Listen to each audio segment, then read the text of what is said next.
Magandang gabi kaibigan. Welcome sa Pampatulog Stories. Handa ka na bang magpahinga? Bago natin tahakin ang mundo ng ating kwento, inaanyayahan kitang mag-like, mag-share, at mag-subscribe.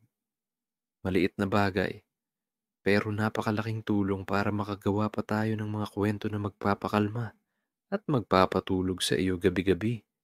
Ipikit mo na ang iyong mga mata. Huminga ng dahan-dahan. Isa, dalawa, tatlo. Hayaan mong maramdaman ang malamig na simoy ng hangin.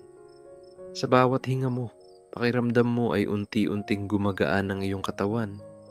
Parang wala kang iniintindi. Parang dahan-dahan kang inihahaplos ng gabi. Ngayon, iwanan muna natin ang magulong mundo. Sumama ka sa akin. Dadalhin kita sa isang maliit na baryo sa gilid ng bundok. Tahimik doon. Ang mga manok ay nakapikit na. Ang mga kuliglig ay marahang humuhuni. At ang mga alitap-tap ay parang maliliit na bituin na bumaba mula sa langit. At sa baryong iyon, may isang tao na kakaiba, nakakatawa, at minsan ay medyo sablay. Pero mabait at totoo. Ang pangalan niya ay Pabling. At sa gabing ito, ikukwento ko sa iyo ang kakaiba at nakakatawang pakikipagsapalaran niya kasama ang isang ligaw na kabayo na magpapabago sa kanyang buhay. Sa isang maliit na baryo na nakatago sa gilid ng bundok, may isang nilalang na tiyak na hindi mo malilimutan kapag nakilala mo si Pabling. Siya ang klase ng tao na kahit simpleng lumakad lang sa kalsada, may nadadapa, may natatawa, at may naguguluhan. Hindi dahil masama siyang tao, kundi dahil likas sa kanya ang pagiging. Paano ba? Medyo sablay. Si Pabling ay payatot na parang kawayan na nakalimutang putulin. Mahaba ang leeg niya, kaya minsan kapag nakikipag-usap siya, mukha siyang giraffe na nakikihalubilo sa mga manok sa bakuran. Kulot at magulo ang kanyang buhok. Parang laging nagising mula sa isang napakahabang siesta. At ang kanyang mga mata, laging nakangiti kahit hindi naman siya tumatawa. Sabi ng mga matatanda, baka raw iyon ang dahilan kung bakit hindi siya siniseryoso ng mga tao. Kasi parang laging may nakatago siyang biro sa mukha. Pabling, saan ka na naman pupunta? Sigaw ni Aling Cora, ang matandang nagtitinda ng kakanin sa tapat ng kanto. Doon po sa may ilog. Baka sakaling may makita akong isda na naligaw. Sagot ni Pabling habang hawak ang isang lumang basket. Natawa si Aling Cora. Isda? Naliligaw? Ikaw lang ang kilala kong tao na nag-iisip na maliligaw ang mga isda. Napakamot na lang si Pabling at ngumiti. Baka lang po. Maalay natin, gusto rin nilang maglakbay. Ang baryo ni na Pabling ay payapa at tahimik. Malawak ang bukirin. May mga palayan na kumikislap sa ilalim ng araw. At ang hangin ay laging may dalang amoy ng bagong ani o nilutong kanin. Ang mga bata ay nagtatakbuhan. Ang mga manok ay nagkakagulo. At ang mga aso na may tila may kanikanyang pulong sa ilalim ng puno ng mangga. Sa kabila ng katahimikan ng baryo, si Pabling lang talaga ang laging may kakaibang iniisip. Kung hindi siya nakikipag-usap sa mga kalabaw na para bang tunay silang nakakaintindi, nagkukuwento siya sa mga halaman na parang sila'y audience sa isang entablado. Minsan nga, nakita siya ng mga tao na nakaupo sa tabi ng punong bayabas. Nagsasalita ng malakas. Alam mo, bayabas, kung ikaw ay tao, siguro ang dami mong kwento tungkol sa mga batang umaakyat sa iyo. Dapat may libro ka na, sabi niya ng seryoso. Dumaan si Mang Berting, isang magsasaka, at napailing na lang. Ewan ko na lang talaga dyan kay Pabling. Baka isang araw, kausap na niya pati ulap. Ngunit isang gabi, nagbago ang lahat. Tahimik ang baryo. Ang mga alitaptap ay nagsasayaw sa dilim, at ang kuliglig ay nagsasabay-sabay sa kanilang awit. Habang nakahiga si Pabling sa banig at nagkukwento sa sarili, bigla niyang narinig ang malakas na ungol na tunog mula sa labas. Nagmulat siya ng mata at napatayo. Ano iyon? Multo ba? O baka aswang? Bulong niya, nanginginig. Dahan-dahan siyang lumabas ng bahay. Ang malamig na hangin ay dumampi sa kanyang balat at ang buwan ay maliwanag na parabang may spotlight. Doon niya nakita ang isang nilalang na mabilis na dumaraan sa gitna ng kalsada. Isang kabayo, kulay puti, matikas, at tila nagliliwanag sa ilalim ng buwan. Ngunit ang kakaiba, wala itong sakay at tumatakbo lang ng paikot-ikot, tila naliligaw. Uy, kabayo, huwag kang mag-alala. Marunong akong makipag-usap sa hayop. Sigaw ni Pabling habang kumakaway. Ngunit imbes na lumapit, biglang huminto ang kabayo at tumitig sa kanya. Sa loob ng ilang segundo, parang nagkaintindihan sila. Parang sinasabi niyang, tulungan ko daw siya? Pulong ni Pabling sa sarili. Ngunit bago pa niya mas mapag-isipan, biglang naglahong parang hangin ng kabayo. Iniwan si Pabling na nakatayo sa gitna ng kalsada, nangangatal. Kinabukasan, ikinuwento niya ang lahat sa mga taga-baryo.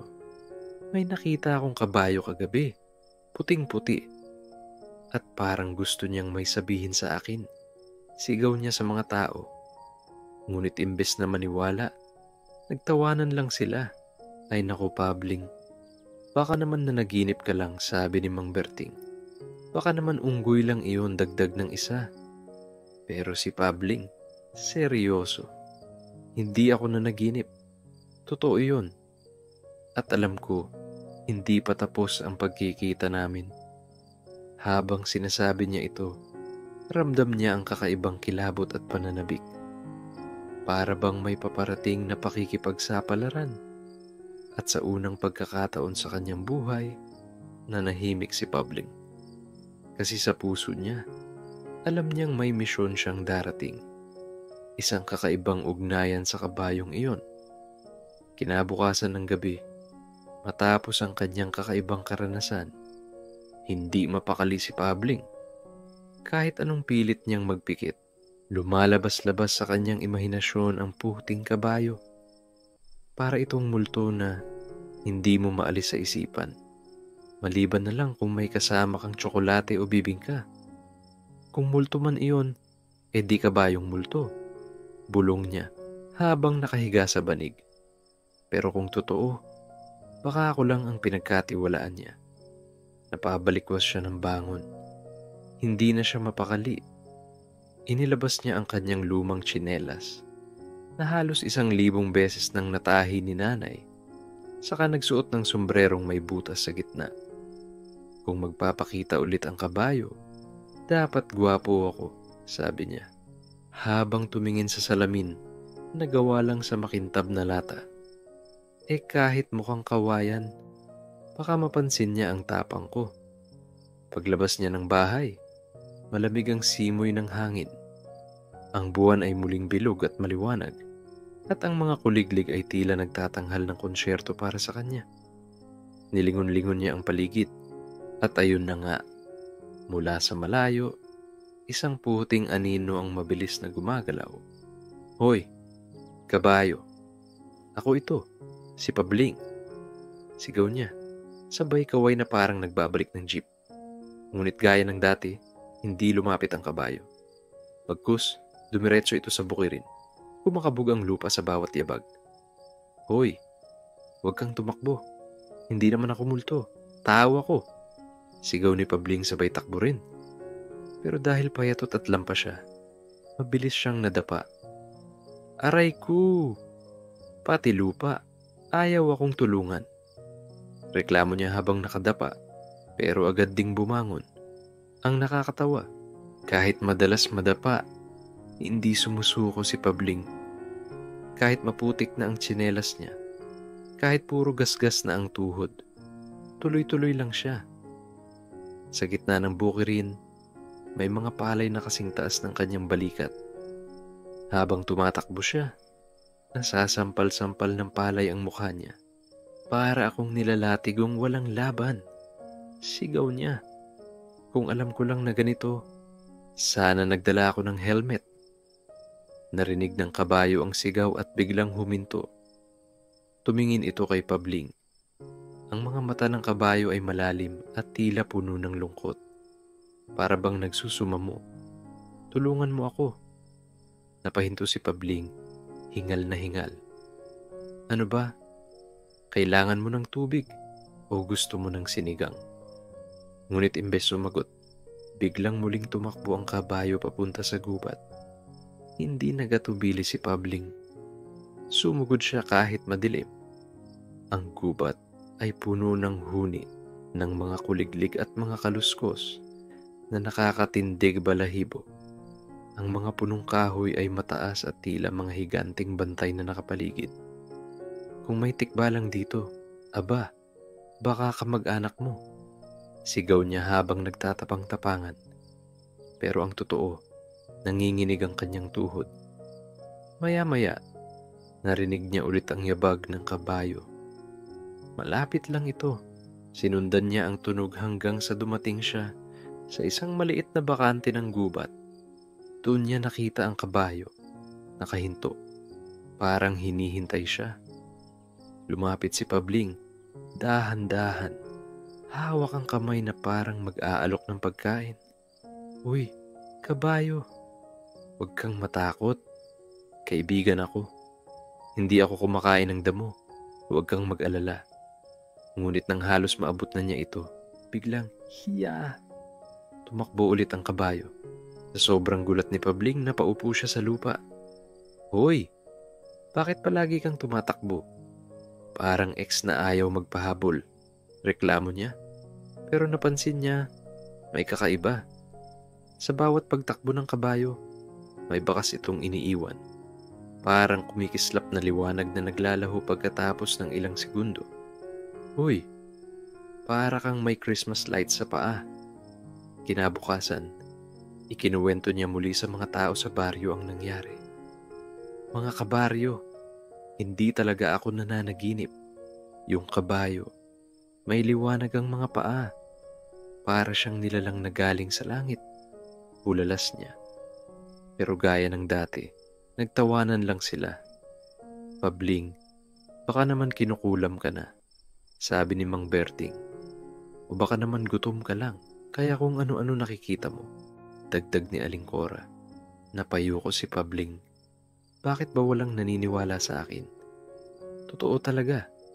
Ngunit isang matandang lalaki, si Lolo Tasio, ang lumapit. Siya ang pinakamatandang tao sa baryo. Kilala sa pagiging mapagmasid at misteryoso. Pabling, aniya, hindi ka guni-guni.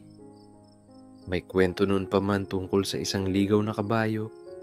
Sabi nila, kapag may taong nakakita at nagtiwala, siya ang magiging gabay nito. Nanlaki ang mata ni Pabling. Ako yun, Lolo. Ako yun. Ngumiti si Lolo Tasio, ngunit may babala. Pero tandaan mo, hindi basta-basta ang misyon na yan. May kasaysayan ang kabayong iyon at may dahilan kung bakit siya naliligaw. Muling kumabog ang dibdib ni Pabling. Para bang isang bagong pintuan ang bumukas sa kanyang simpleng buhay. Hindi na siya ang Pabling na lagi lang nag-uusap sa halaman o nadadapa sa palayan. Sa wakas, may kakaibang pakikipagsapalaran siyang haharapin. At sa kanyang puso, nagpasya siya. Hahanapin ko ulit ang kabayo. At kahit saan siya magpunta, hindi ako titigil. Kinabukasan, maaga pa lang ay gising na si Pabling. Sa unang pagkakataon sa mahabang panahon, hindi siya nagising dahil sa tilaok ng manok, kundi dahil sa sariling pananabik. Para bang may malakas na tambol sa loob ng kanyang dibdib. Ngayon, hahanapin ko ulit ang kabayo. At ngayon, Dapat handa ako. Bulong niya habang nagsusuot ng pantalon na may 3 butas sa tuhod. Habang nag-aayos siya, pumasok si Nanay Iska, ang kanyang ina. Hoy Pabling, saan na naman ang punta mo? Kahapon nakita kitang pawis na pawis at putik-putik. Ano ba ang pinagkakaabalahan mo? Nanay, may misyon ako. Sagot niya ng seryoso. Napakunot ang noo ng nanay niya. Misyon? Aba, akala mo naman sundalo ka. Pero tumitig si Pabling sa nanay niya, malalim at puno ng determinasyon. Nanay, ito ang tadhana ko. Napatawa na lang si Nanay Iska. Ay naku, anak, ang tadhana mo dapat ay mag-araro ng lupa. Hindi yung habulin kung anumang kabayong iniimbento mo. Ngunit hindi nagpadaig si Pabling. Habang nagsasalita ang kanyang ina, tahimik siyang nag-impake ng mga mahahalagang kagamitan. Una, nagdala siya ng saging, pang merienda. Pangalawa, isang bote ng tubig na kalahati na agad kasi uminom siya habang nag-iimpake. Pangatlo, isang maliit na panyo na may burdang pinagawa ng nanay niya, pampunas daw ng pawis. At panghuli, isang maliit na lubid na ginagamit niya dati sa paglalaro ng jumping rope. Tama na ito. Handa na ako, bulong niya. Paglabas niya ng bahay, agad siyang sinalubong ni Mang Berting na abala sa pag-aararo. Oh, Pabling, saan na naman ang punta ng mga paamong walang direksyon? Tanong ni Mang Berting. Sabay tawa. Sa gubat. Hahanapin ko ang kabayo. Sagot niya ng diretso. Umiling si Mang Berting. Kabayo. Aba, baka multo lang iyon at maging multo ka na rin. Pero hindi na siya pinansin ni Pabling. Ngayon, hindi na siya basta-bastang payatot na tambay sa baryo. Ngayon, isa siyang lalaking may misyon. Sa gitna ng daan, nadaanan niya si Aling Cora na nagtitinda ng kakanin. Oh, Pabling, bibili ka ba? Malagkit o bibingka? Napaisip si Pabling. Gusto niyang bilhin lahat, pero bitin ang baon. Kaya kinuha niya ang isa lang, sumang may niyog sa ibabaw. Aling Cora, baka bukas makita mo na akong sikat. Baka maging kabayo rin ako. Sigaw niya bago tumakbo. Hay naku, batang ito, bulong ni Aling Cora. Kung kabayo siya, baka kalabaw ang kalabasan. Habang papasok siya sa gubat, tumigil muna siya sa ilalim ng isang malaking puno. Umupo siya, kinain ng suman at nagmuni-muni. Paano ba ako makikipag-usap sa kabayo? Dapat ba magpakilala muna ako? O baka dapat magdala ako ng regalo? Bigla niyang naisip, kabayo, mahilig sa damo. Dapat damo ang dalhin ko. Agad siyang bumunot ng ilang dahon at damo mula sa paligid, nilagay sa basket, at ngumiti. Ayan, kung gutom siya, may baon ako. Maya-maya, may narinig siyang mga yabag. Hindi tao, hindi aso, kundi ang kabayo. Dumating ulit ito. Kumikislap ang mga mata at naglalakad ng dahan-dahan. Hindi gaya ng dati na laging tumatakbo. Uy, nandito ka na naman, bulong ni Pabling. Sabay pakaway. Huwag kang matakot, dala ako ng damo. Itinaas niya ang basket at iniharap sa kabayo. Ngunit imbes kainin, tiningnan lang siya nito. Bakit? Hindi mo ba type? Organic naman yan, walang chemical. Biro ni Pabling. Umusog ang kabayo ng kaunti palapit. Tumibok ng mabilis ang puso ni Pabling. Ito na. Malapit na. Dahan-dahan, nilapit niya ang kamay. Ngunit bigla, achoo! Bumahing si Pabling ng malakas at natakot ang kabayo. Agad itong kumaripas ng takbo. Hoy! Sandali lang. Allergic lang ako sa damo. Hindi ako masama. Sigaw niya habang muling hinahabol. At muli, nadapa si Pabling. Lumubog ang mukha sa putik. Habang nakadapa, biglang may sumulpot na boses mula sa likod. Pabling? Paglingon niya, si Lolo Tasyo pala. Bit-bit ang tungkod. "Lolo, nakita niyo ba yun? Nandito na naman yung kabayo." Tumango si Lolo Tasyo. "Oo, nakita ko. At tama ka, hindi ito ordinaryong kabayo." Nanlaki ang mata ni Pabling. "Ibig sabihin, totoo lahat ng nakita ko. Hindi ako nababaliw." Ngumiti si Lolo Tasyo. "Hindi ka nababaliw, Pabling. Pero kailangan mong mag-ingat. Ang kabayong iyon may dalang sikreto at ikaw ang pinili niyang kaibigan." Muling lumakas ang loob ni Pabling. Kung ganun, hindi ko siya susukuan.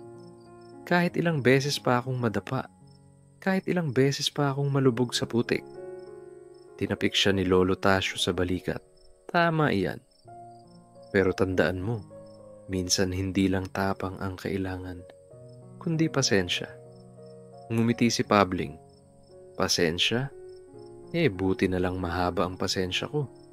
Kaso mahaba rin ang leeg ko." Natawa si Lolo Tasyo, sabay umiling. "Basta, Pabling, sundan mo ang kabayo. Pero alalahanin mo, may dahilan kung bakit siya palaging lumalayo." At doon, nagsimula ang mas seryosong plano ni Pabling. Hindi na siya lalapit ng basta-basta. Hindi na siya magugulat. Hindi na siya tatakbo lang ng walang direksyon. Ngayon, susubukan niyang gawin ang lahat para makuha ang tiwala ng ligaw na kabayo. Kinabukasan, nagising si Pabling na parang bagong taong may misyon. Sa halip na dapa sa banig hanggang tanghali tulad ng dati, tumayo siya ng maaga.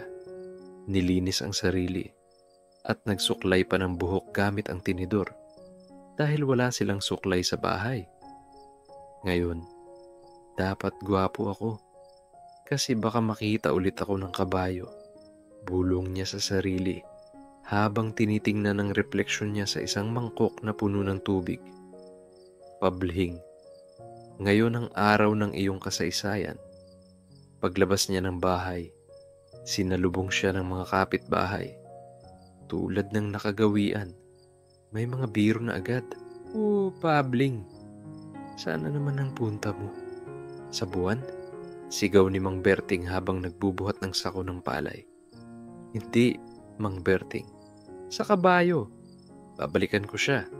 Sagot niya ng may kumpiyansa. Napailing ang mga tao. Pero sa likod ng kanilang tawa, nararamdaman ni Pabling na nagsisimula na silang magtanong. Totoo nga kaya ang kabayong iyon? Dala ang kanyang lumang basket na ngayon ay puno ng mga bagong baon. Nagsimula siyang maglakad patungo sa gubat. Ang dala niya ngayon, 3 pirasong saging na saba. Just in case magutom siya o ang kabayo. Isang maliit na garapon ng asin, sabi kasi ng matatanda, pantaboy daw ng masamang espiritu. Isang supot ng puting asukal, kasi baka sakaling mahilig sa matamis ang kabayo. At isang panyo na pinabanguhan pa niya ng dahon ng pandan.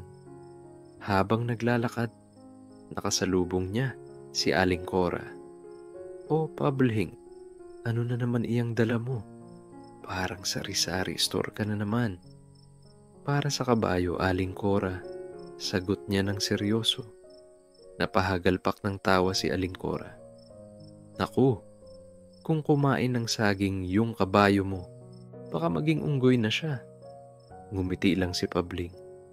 "Malay natin, Aling Cora. Baka bukas sumakay ka na sa kabayong iyon papunta sa palengke." Pagdating niya sa gubat, ramdam niya agad ang kakaibang katahimikan.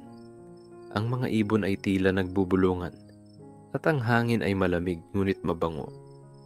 Naglakad siya ng dahan-dahan, nakikinig sa bawat yabag. Maya-maya, narinig niya na naman ang pamilyar na tunog. Ang kabayo. "Uy, nandiyan ka na naman." Bulong niya habang kinikilig na parang batang nakakita ng libreng candy. Lumabas mula sa mga puno ang kabayo. Puting-puti, makintab ang balahibo at kumikislap ang mga mata. Huminto ito sa may harapan niya. Sa unang pagkakataon, hindi ito tumakbo agad. Huminga ng malalim si Pabling. Sige na, dahan-dahan lang. Itinaas niya ang kamay at marahang inabot ang basket. Gusto mo ng saging? Organic ito. Walang chemical. Puro pagmamahal lang. Tinitigan siya ng kabayo. Dahan-dahang lumapit ito at inamoy ang saging. Uy! Inamoy niya. Ito na ito. Sigaw ni Pabling sa sarili. Halos matumba sa tuwa. At sa hindi inaasahang sandali, kinain ng kabayo ang saging mula sa kanyang kamay. Wow! Mission accomplished. Unang kagat pa lang, tiwala na agad. Ngunit bigla siyang nabigla nang biglang tumulo ang laway ng kabayo sa kanyang kamay. Aray ko, ang lagkit, parang pandikit. Reklamo niya, sabay po na sa panyo. Pero okay lang, para sa friendship natin, ngumiti si Pabling at tumingin sa kabayo. So, ibig sabihin, friends na tayo. Hindi sumagot ang kabayo. Siyempre, hindi marunong magsalita. Pero parang kumindat ito at pumihit ng bahagya na tila iniimbitahan siyang sumunod. Kaya't naglakad si Pabling kasunod nito. Ngunit siyempre, hindi mawawala ang kanyang mga komento. Alam mo, kabayo, bagay sa'yo ang pangalan. Ano kaya ang tatawag ko sa'yo? Napahinto siya sandali. Kiko? Hindi. Parang masyadong pangkaraniwan. Sparkle? Parang alaga ni prinsesa. Alam ko na. Tatawagin kitang puting kidlat. Parang napahinto saglit ang kabayo. Saka muling naglakad. Oh, ayan. Mukhang gusto niya. Puting kidlat ka na mula ngayon. Sigaw ni Pabling. Sabay tawa ng malakas. Habang sinusundan niya ang kabayo, napansin niyang tila dinadala siya nito sa mas malalim na bahagi ng gubat. Dito, mas malamig, mas tahimik, at mas maraming kakaibang tunog. May narinig siyang kaluskos. Uy, baka duwende yan, bulong niya. Huwag sana akong batuhin. Maya-maya, may nahulog na bunga ng santol sa ulo niya. Aray! Ayun na nga. Sorry na, duwende. Sigaw niya habang hawak ang ulo. Nilingon siya ng kabayo. Para bang natatawa. Uy, huwag kang tatawa dyan. Alam mo bang delikado ito? Baka maging bukol kidlat. Matapos ang ilang minuto ng paglalakad, tumigil ang kabayo sa isang malawak na espasyo. Dito, napansin ni Pabling ang kakaiba. May isang malaking puno. Mas mataas kaysa sa lahat ng nakapaligid dito. Ang mga ugat nito ay parang braso na bumabalot sa lupa. At ang paligid ay tila nagliliwanag sa ilalim ng buwan. Wow! Para akong nasa ibang mundo. Hulong ni Pabling. Tumingin sa kanya ang kabayo. Saka dahan-dahang umupo o parang yumuko sa tabi ng puno. Lumapit si Pabling kinakabahan. Anong ibig sabihin nito? May itinatago ka ba dito, kidlat? At sa ilalim ng ugat ng puno, may nakita siyang lumang kahon na natatakpan ng mga tuyong dahon. Nanlaki ang kanyang mga mata. Ano ito? Treasure chest? Aba, parang pelikula lang. Ngunit bago niya mahawakan, biglang tumayo ang kabayo at tumitig sa kanya ng matalim. Okay. Hindi ko gagalawin. Sige, baka sacred box pa yan, anya. Sabay taas ng kamay na parang sumusuko. Umupo si Pabling sa tabi ng kabayo. Hinihimas ang balahibo nito. At doon, sa unang pagkakataon, ramdam niya ang tunay na koneksyon. Hindi natakot ang kabayo. Hindi na rin siya nagbibiro lang. Para bang magkaibigan na sila. At sa katahimikan ng gabi, bulong niya. Kidlat, hindi ko alam kung bakit mo ako pinili. Pero ano man ang sekreto mo, hindi kita iiwan. At sa pagkakataong iyon, parang tumango ang kabayo.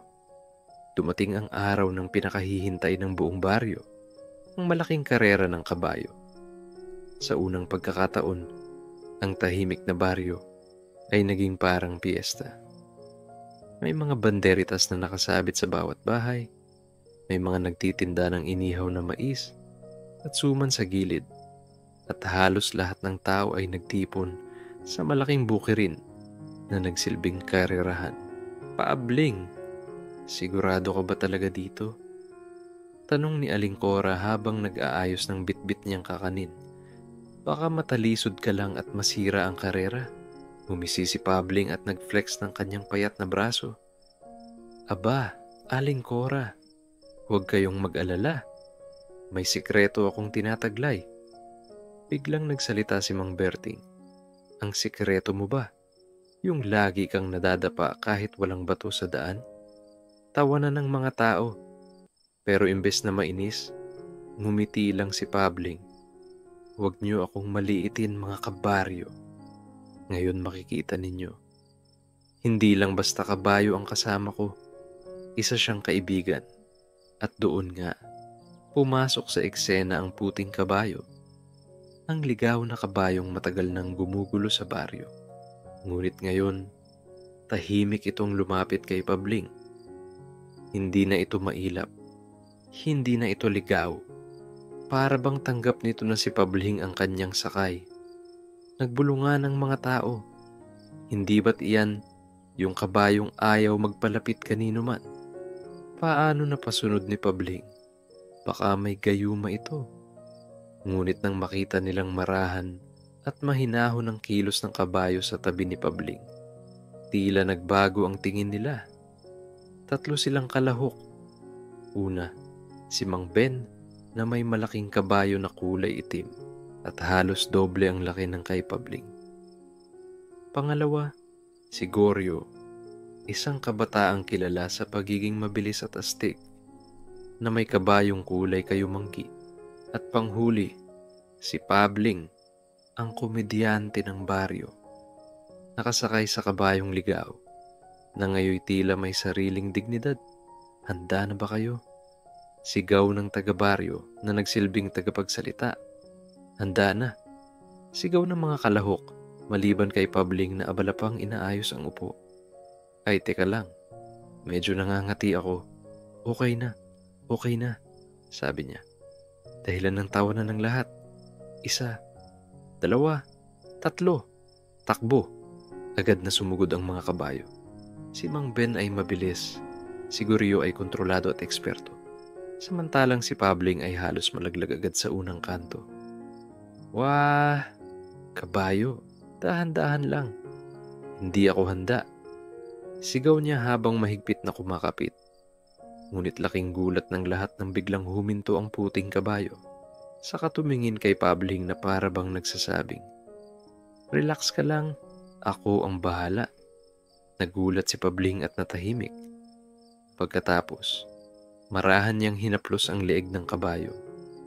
Sige, tiwala ako sa'yo. At doon nagsimulang humagibis ang puting kabayo. Hindi ito mabilis sa simula, ngunit unti-unti nitong hinabol ang dalawang kalaban. Ang kilos nito ay elegante. Parang alam nito ang bawat liko, bawat daan. Si Pabling naman, imbes na kabahan, ay biglang nakangiti. Parang ako lang ang sakay, pero hindi ako sakay. Parang siya ang pinuno at ako'y alalay lang, pulong niya. Nang malapit na sa huling linya, halos tabla silang tatlo. Ngunit biglang natuklap ang tsinelas ni Pabling at nalaglag sa gitna ng daan. Sandali lang. Yung tsinelas ko. Sigaw ni Pabling, sabay talon mula sa kabayo para kunin ito. Paabling, anong ginagawa mo? Sigaw ng mga tao. Ngunit laking gulat nila nang makita nilang hindi huminto ang puting kabayo. Nagpatuloy itong tumakbo kahit wala na si Pabling sa likod. At lalo pang nakakagulat, tumigil ito ilang dipa bago sa finish line, saka bumalik upang balikan si Pabling. Tahimik ang lahat. Lumapit ang kabayo kay Pabling na may hawak na sirang tsinelas. Umupo si Pabling sa damuhan at natawa. Hindi pala tungkol sa panalo ito. Tungkol pala sa hindi pag-iiwan. Naglakad silang magkasama ng kabayo hanggang sa linya. Bagamat huli sila, palakpakan at hiyawan ang sumalubong sa kanila. Hindi palaging tungkol sa pagiging una, wika ni Pableng, kundi sa kung sino ang handang bumalik para sa iyo kapag ikaw ay nahulog, nagbulungan ng mga tao, at tila may kakaibang kirot at saya sa kanilang puso. Naisip nila na minsan nga naman, mas mahalaga ang pagkakaibigan at tiwala kaysa karangalan. Kinabukasan, nang bumalik si Pableng sa kanyang kubo, wala na ang puting kabayo. Ngunit sa sahig ng kanyang bahay, may naiwan na sirang tsinelas na naging kulay ginto. Ngumisi si Pableng at napahiga sa banig. Aba, mukhang hindi pala ako nababaliw. Totoo nga ang kabayong iyon. At siguro, babalik pa siya. At doon natapos ang kanilang kakaibang kwento. Si Pableng at ang ligaw na kabayo na natutong magtiwala at magmahal hindi sa karera, kundi sa pagkakaibigan. Hindi mahalaga kung sino ang laging nauuna o nagwawagi. Mas mahalaga kung sino ang handang manatili at bumalik para sa iyo sa oras na ikaw ay madapa. Ngayon, natapos na ang kwento ni Pableng at ng kanyang kaibigang kabayo. Hindi sila ang nanalo sa karera, pero sila ang nagbigay ng pinakamahalagang aral sa lahat, na ang tunay na halaga ay hindi nasusukat sa bilis o galing, kundi sa kung sino ang handang bumalik at samahan ka kahit ikaw ay madapa. Isipin mo ngayon si Pableng, nakahiga sa kanyang banig, nakangiti habang ang hangin ng gabi ay dumadaan sa kanyang bintana. Isipin mo rin ang kabayong iyon. Marahil ay nasa malayong parang na tumatakbo ng malaya, ngunit alam mong may koneksyon sila na hindi kailanman mawawala. At habang pinapakinggan mo ang huling himig ng kuliglig ngayong gabi, damhin mong parang ikaw man ay nakasakay din sa isang puting kabayo. Marahan, payapa, dumadaan sa malawak na bukirin sa ilalim ng buwan. Huminga ng malalim. 1, 2, 3. Hayaan mong ang iyong mga mata ay pumikit na ng tuluyan at ang iyong puso ay mapuno ng kapayapaan. Magandang gabi.